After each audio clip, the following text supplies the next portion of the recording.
Hello friends, welcome to Mission Eyes. So friends, in this video you are going to learn the amendment of the Constitution of India for your upcoming UPSC prelim 2022 and 23 और 24.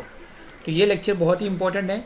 सबसे पहली बात तो under article 368 ये government of India को यानी executive को empower करता है कि तुम पार्लियामेंट में कोई भी चेंजेस संशोधन कर सकते हो. ठीक है, जो कि पार्ट 20XX में मेंशन है of the constitution deals with the power of parliament to amend the constitution and its procedure, जिसमें अमेंडमेंट यानी हमारे संविधान में कुछ ऐड, वेरिएशन और रिपील हो सकता है. जैसे अभी रिसेंटली आपने सुना होगा मोदी जी ने परसों आके कहा कि हम फार्म्स लॉ को रिपील करेंगे, तो उसके लिए भी अमेंडमेंट लाना पड़ेगा उन लोगों को.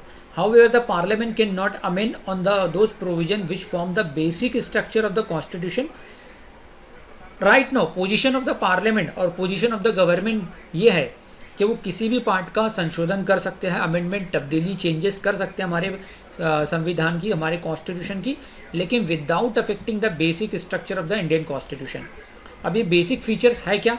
ये डॉक्ट्राइन एक पूरी सूची, एक लिस्ट दी गई है, जैसे कि सुप्रीमेसी, सेकुलरिज्म, इलेक्शन कमीशन. इसको टच किए बिना इन चीज़ों में संशोधन, अमेंडमेंट, चेंजेस नहीं हो सकता है. बाकी हो सकता है. एक क्वेश्चन ये लेते हैं. इस क्वेश्चन को लेने से तो यहाँ पे आप देख सकते हो कि जागृति अवस्थी ने ऑल इंडिया रैंक सेकंड पाया.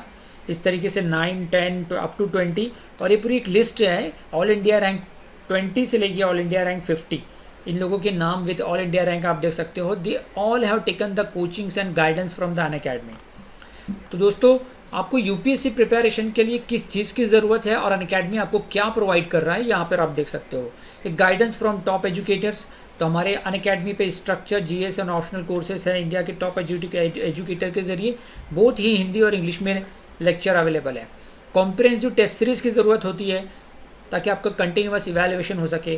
तो 100% यूनिक टेस्ट सीरीज़ प्रोवाइड की जाती है अनअकैडमी के जरिए, सेक्शनल टेस्ट भी और फुल लेंथ टेस्ट भी. इसके अलावा हाई क्वालिटी रीडिंग मटेरियल की ज़रूरत होती है, जो कि अनअकैडमी प्रोवाइड करता है कि आप एक साल का सब्सक्रिप्शन ले रहे हो कम से कम, तो 20 बुक्स आपको पीडीएफ नहीं बल्कि फिजिकल फॉर्मेट में आपके घर पे डिलीवर की जाएगी. डाउट क्लियरिंग सेशन होना बहुत ज़रूरी है, कि जो भी डाउट्स रहते हैं अनअकैडमी के टॉप एजुकेटर उसे तुरंत सॉल्व करते हैं. Comprehensive coverage of current affairs पूरा सिंप्लीफाइड मैनर में करके दिया जाता है अनअकैडमी के ज़रिए. तो किस चीज़ों की ज़रूरत होती है और क्या अनअकैडमी प्रोवाइड कर रहा है, यहाँ पे आप देख सकते हो. ठीक है, वीडियो पॉज करके भी. इसके अलावा आपका जो भी ऑप्शनल हो, अगर आप ऑप्शनल 1 साल का कोर्स लोगे तो आपको कुछ 2-3 हज़ार रुपये एक्स्ट्रा देखिए, ऑप्शनल भी कवर हो जाएगा उसमें, जिसमें आपका देखिए prelim, mains, optional, everything will be cover within a 1 year. तो बैचेस ऑलरेडी स्टार्ट हो रहे हैं. 22 नवंबर से ऑलरेडी न्यू बैच स्टार्ट हो रहा है, आप इनरोल कर सकते हो. ये पूरा 1 साल का प्लान है दोस्तों. First 7 months will be focus on the ये टॉप एजुकेटर्स है अनअकैडमी पे. ठीक है, आप देख सकते हो for the different subjects. And इसके अलावा ये 2 साल का प्लान है दोस्तों. ठीक है, और एक इम्पॉर्टेंट चीज़ बता दूं कि अनअकैडमी पर आप MIYT 10 कोड का यूज़ करके फ्री टेस्ट सीरीज़ में भी इनरोल कर सकते हो, जो कि daily T20 current affairs test series है. अनअकैडमी कॉम्बैट होता है.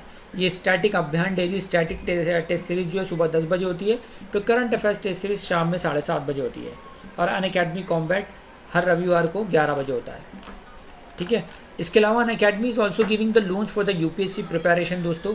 तो इस सुनहरे अवसर का फ़ायदा उठाना चाहिए आपको. ठीक है, तो first question, with reference to the constitutional amendment bill under article 368, consider the following statements. Such a constitutional amendment bill can only be introduced in the Lok Sabha. It requires the prior permission of the president. The president must give assent to such a bill when the presented to him for the assent. तो video pause करके आप answer भी दे सकते हो. देखिए, first statement wrong रहेगा, second and third is right, option B is correct. ठीक है, तो 3 तरीके के अमेंडमेंट है: simple majority, special majority and special majority with the consent of the state. यहाँ पे आप देख सकते हो, जिसमें अगर कोई फेडरल फीचर है तो उसके लिए एटलीस्ट, जैसे इंडिया में 28 स्टेट्स है तो 14 स्टेट की रजामंदी चाहिए. ये देख सकते हो कि सिंपल मेजोरिटी में कौन कौन से मुद्दे आते हैं.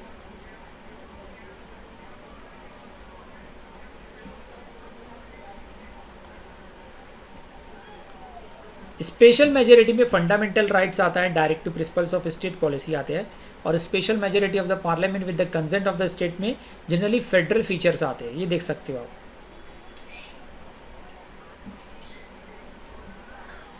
Next question, which of the following procedures of amendments are provided under article 368। तो है ऑप्शन ए नहीं रहेगा, क्योंकि सिंपल मेजोरिटी 368 के दायरे में नहीं आता है, ठीक है। तो ऑप्शन 2 एंड सी, मतलब option C 2 and third statement is right. So I hope you enjoy this lecture. Thank you, have a nice day.